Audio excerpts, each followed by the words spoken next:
Hello friends, ये जो आप डिक्टेशन लिख रहे हैं, ये रामधारी गुप्ता खंड 1 की सीरीज़ का ही एक हिस्सा है।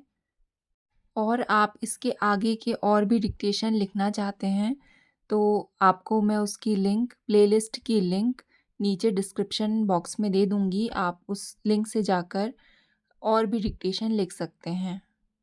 इसी प्रकार के अच्छे-अच्छे डिक्टेशन के लिए चैनल को करें सब्सक्राइब, वीडियो को करें लाइक और इसे ज़्यादा से ज़्यादा अपने ज़रूरतमंद दोस्तों के साथ शेयर करें। तो ज़्यादा समय ना लेते हुए हम डिक्टेशन स्टार्ट करेंगे। तो डिक्टेशन स्टार्ट होगा 5 सेकंड के बाद।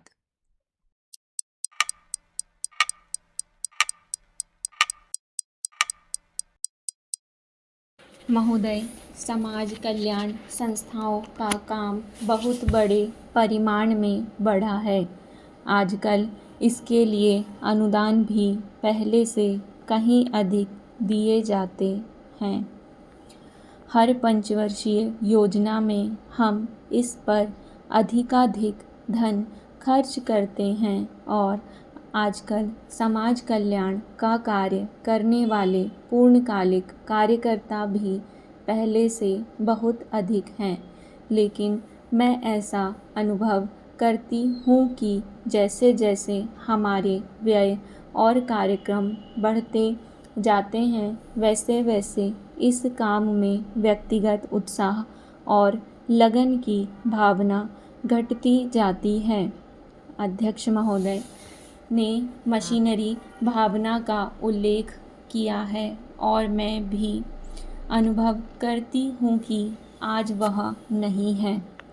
मैं यह केवल बोर्ड के बारे में ही नहीं बल्कि सामाजिक कार्य के समस्त क्षेत्र के बारे में कह रही हूँ। फिर स्वेच्छा सेवा प्रयास भी कुछ कम होते जा रहे हैं। ऐसा भी होता है कि जब विचार संस्थाबद्ध हो जाते हैं तो उनमें कुछ ना कुछ आशययुक्त काम करने की भावना आ जाती है। यह मनुष्य का स्वभाव है, किंतु सारे सामाजिक कार्य का लक्ष्य तो उसी संवेदन के अभाव और निस्वार्थता पर संदेह के परिणामों से लड़ना है, जिसकी प्रायः मानव स्वभाव कहकर अनदेखी कर दी जाती है। मैं जानती हूँ कि जिस मशीनरी भावना से काम शुरू किए जाते हैं, उन्हें बाद में उसी तरह बनाए रखना हमेशा संभव नहीं होता, लेकिन बेहतर संगठन खड़ा हो जाने के बाद समस्याओं के बेहतर हल निकलने चाहिए। अतः हमें केवल अनुदानों से ही संतोष नहीं कर लेना चाहिए, बल्कि यह ध्यान रखना चाहिए कि इस सामाजिक कार्य के पीछे जिससे कि सामाजिक परिवर्तन हो रहा है, उद्देश्य क्या है। बोर्ड सामाजिक रूपांतरण का केवल साधन मात्र है। राजनीतिक और आर्थिक कामों में फंसे रहने के कारण हम सही दिशा में और सौदेश्य सामाजिक परिवर्तन की ओर काफ़ी ध्यान नहीं दे पा रहे हैं, किंतु परिवर्तन में तो हमारे विकास और विश्व की घटनाओं के कारण जो हमारे जीवन और समाज पर निरंतर प्रभाव डालता है, स्वतः आ रहा है। हमारे होनहार युवक और युवतियाँ संसार के घटना चक्र से निरंतर प्रभावित हैं और कहीं ना कहीं कुछ भी होता है तो वह हमें भी अवश्य छू जाता है, लेकिन परिवर्तन का इस प्रकार केवल उपोत्पाद के रूप में या अप्रत्यक्ष रूप में आना पर्याप्त नहीं। हमारी अनेक समस्याएं अपनी हैं जो हमारे अनुभव की दृष्टि से विशेष प्रकार की हैं।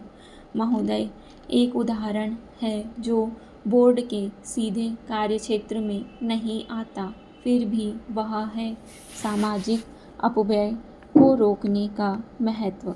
विवाहों और भोजों आदि में जो धन का अपव्यय होता है वह घटने के बजाय बढ़ रहा है। विकास के जिन लोगों को लाभ पहुंचा चुका है वे दूसरों पर अपनी सफलता का रोब गांठना चाहते हैं। दहेज का विरोध, जो कुछ समय पहले काफ़ी ज्वलंत प्रश्न था, अब पीछे पड़ गया है।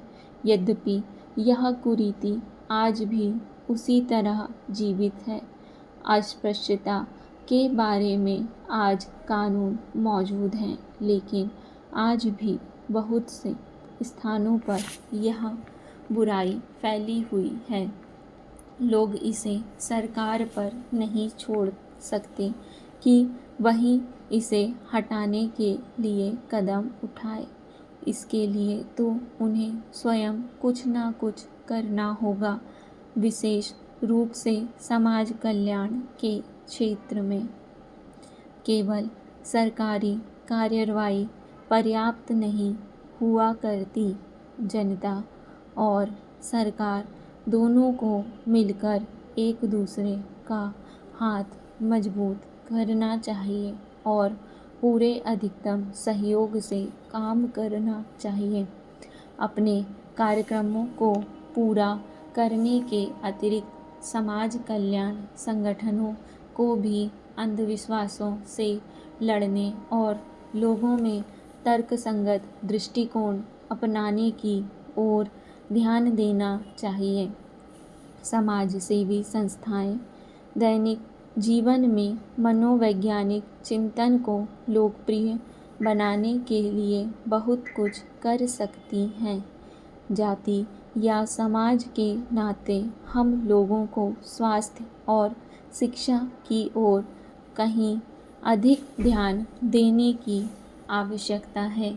इसके लिए आवश्यक है सही वातावरण, आदतें और सामाजिक दृष्टि, ताकि हमें अपने व अपने आसपास के लिए उचित सफाई, बेहतर पोषाहार और स्वास्थ्य की सुविधाएं प्राप्त हो सकें।